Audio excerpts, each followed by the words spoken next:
বাংলাদেশ সরকারের সঙ্গে একটি গুরুত্বপূর্ণ সমঝোতা স্মারক সই করেছে মার্কিন প্রশাসন। ডোনাল্ড ট্রাম্পের শপথের পর বাংলাদেশের সঙ্গে এটাই প্রথম চুক্তি। সামাজিক যোগাযোগ মাধ্যমে এমনটাই জানিয়েছেন বাংলাদেশ বিনিয়োগ উন্নয়ন কর্তৃপক্ষের নির্বাহী চেয়ারম্যান আশিক চৌধুরী।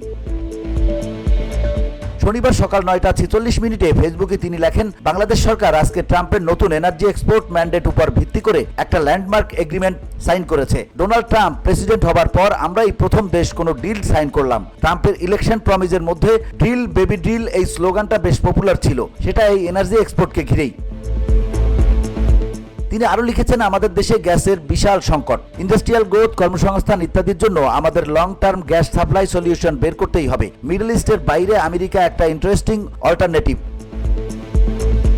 চুক্তির গুরুত্ব তুলে ধরে তিনি লিখেছেন, কিন্তু এই সাইনিং এর গুরুত্ব অন্য জায়গায়। ইকোনমিক ডিপ্লোমেসির অ্যাঙ্গেল থেকে ট্রাম্প সরকারের স্টাইল খুবই ডিফারেন্ট। তারা জাত ব্যবসায়ী, আপেল টাইপের কথাবার্তায় নেই, স্ট্রেইট অ্যাকশন দেখতে চায়। লুইজিয়ানার সিনেটর বিল ক্যাসিডি সাইনিং এর কথা শুনে আমাকে বুকে জড়িয়ে ধরল। আগামী বছরগুলোতে আমরা যখনই বিভিন্ন ইস্যুতে ট্রাম্প অ্যাডমিনিস্ট্রেশনের কাছে যাব, আমরা বলতে পারবো যে বাংলাদেশ কিন্তু তার প্রথম পার্টনার ছিল। তার আমেরিকা ফার্স্টের সাথে আমাদের বাংলাদেশ ফার্স্ট, আর আমাদের জন্য বাংলাদেশের ইন্টারেস্ট ফার্স্ট।